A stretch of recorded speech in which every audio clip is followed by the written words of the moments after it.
मैं मुंबई में 73 से हूँ। जब मेरी उम्र 10 साल थी, उसके बाद 1985 से मैंने ऑटो का लाइसेंस निकाला है और बॉम्बे में मैं ऑटो चला रहा हूँ। बेसिकली कहाँ से हो आप? दिल्ली से। अच्छा, आप बेसिकली दिल्ली से हो और मुंबई में रिक्शा चलाते हो, तो क्या आपको मराठी आती है? बिल्कुल आती है, क्योंकि उसको सीखना बहुत जरूरी था। क्योंकि यहाँ पे कुछ लोग ऐसे हैं जिनको हिंदी समझ में नहीं आती है, मराठी में बोलना पड़ता है। तो हमारे तो रिक्शा में हर किस्म के पैसेंजर आके बैठते हैं, मराठी, गुजराती, पंजाबी। तो उनके हिसाब से मुझे हर चीज उनको फैसिलिटी के हिसाब से सीखना पड़ता है। मैं समझता हूँ जहाँ तक कि सीखना जरूरी है, मराठी हो चाहे हिंदी हो। लेकिन ये जो हिंदी मराठी को लेकर जो विवाद चल रहा है कि उत्तर भारतीयों को कूटा जा रहा है मन से या शिवसेना के द्वारा, यूबीडी के द्वारा, देखो ये तो एक वोटिंग करने के लिए मुद्दा उठाया है इन लोगों ने। बाकी राज ठाकरे हो या उदय ठाकरे हो, इनका जो कहने का मतलब ये है कि अपने मुंबई में मराठी का सम्मान होना चाहिए, तो वो बिल्कुल राइट है।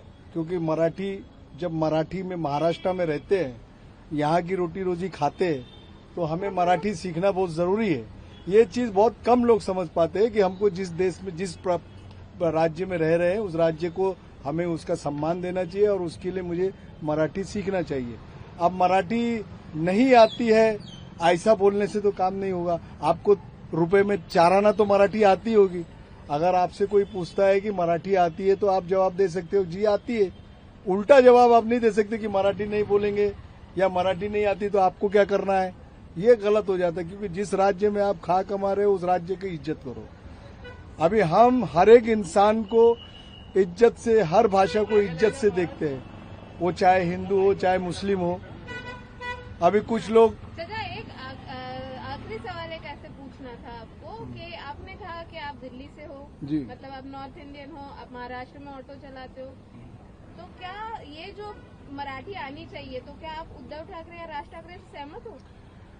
सहमत इसलिए है क्योंकि उन्होंने एक मुद्दा उठाया है कि महाराष्ट्र के अंदर जो रहता है उसे मराठी थोड़ी आनी चाहिए। और असहमत इसलिए है कि दादागिरी से अगर आप बोलोगे या किसी को मार के बोलोगे तो वो गलत है। क्योंकि हर इंसान आजाद देश में रहता है, आजाद है। वो अपनी भाषा चाहे कोई भी यूज करे, मराठी यूज करे, हिंदी यूज करे, उसके लिए उसके ऊपर लाद नहीं सकते। अब छोटा बच्चा है तो बम्बई में, हमारे बच्चे बम्बई में पैदा हुए हैं, तो वो बचपन से मराठी बोलते हैं, मराठी में सब कुछ करते हैं। जरूरी नहीं है। अब जो बड़ा आदमी है, जैसे कि 50 साल है, 40 साल का उम्र का है या 35 साल का ही पकड़ लो, अगर बम्बई में कुछ काम के लिए अगर आया है तो तुरंत तो वो मराठी नहीं सीख जाएगा ना, उसको कुछ समय लगेगा। लेकिन भाषा को लेकर राजनीति हो रही है, लेकिन क्या और भी सवाल नहीं है जो मुंबई कर उठाना चाहता है, जो फेस कर रहा है? बारिश का प्रॉब्लम है, रास्ते खराब है, एजुकेशन। अब देखो, रास्ते की हालत पे अगर आप जाते हैं तो मैं तो बोलता कोई भी नेता, या बीजेपी हो या शिवसेना हो या कोई भी नेता हो, रास्ते के बारे में किसी को ध्यान नहीं है।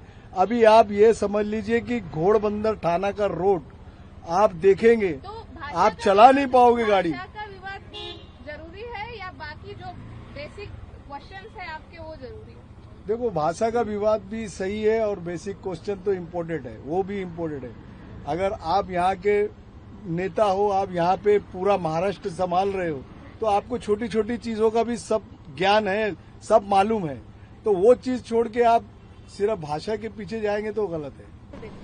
एक्चुअली क्या है ना, ये सब जो है पॉलिटिकल एजेंडा है, म्यूनिसिपल कॉर्पोरेशन आने वाला है, इसके लिए सब चलेगा थोड़ा दिन, उसके बाद ये बंद हो जाएगा। बट जहां मराठी की बात है, मराठी से किसी को नफरत नहीं है। दूसरे की लैंग्वेज सीखना इतना आसान नहीं होता। जैसे मुझे 41 ईयर हो गया तो मैंने 80% मराठी बोलता हूँ।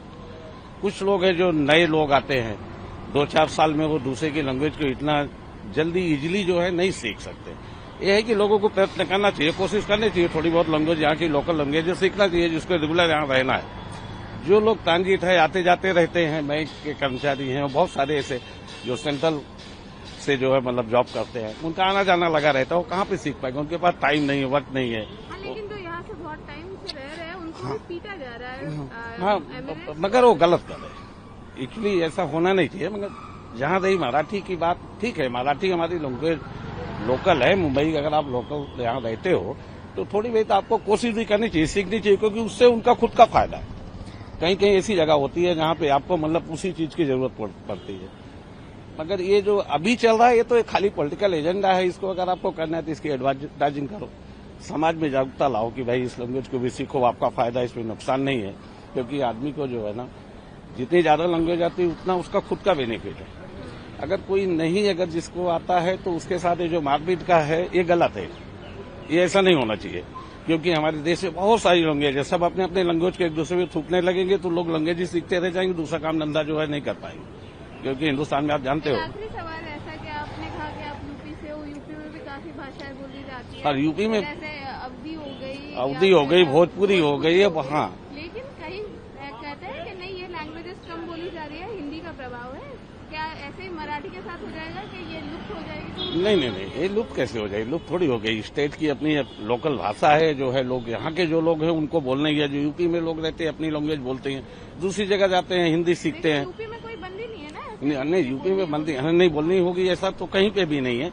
मगर यहाँ जो हो रहा है, मैं तो आपको बताया, म्युनिसिपल कॉर्पोरेशन का जो चुनाव है ना, उसकी वजह से चल रहा है। मैं अब थोड़ा दिन देखना, म्युनिसिपल कॉर्पोरेशन का चुनाव खत्म हो जाएगा ना, वो खत्म हो जाएगा, इससे ज्यादा कुछ भी नहीं है।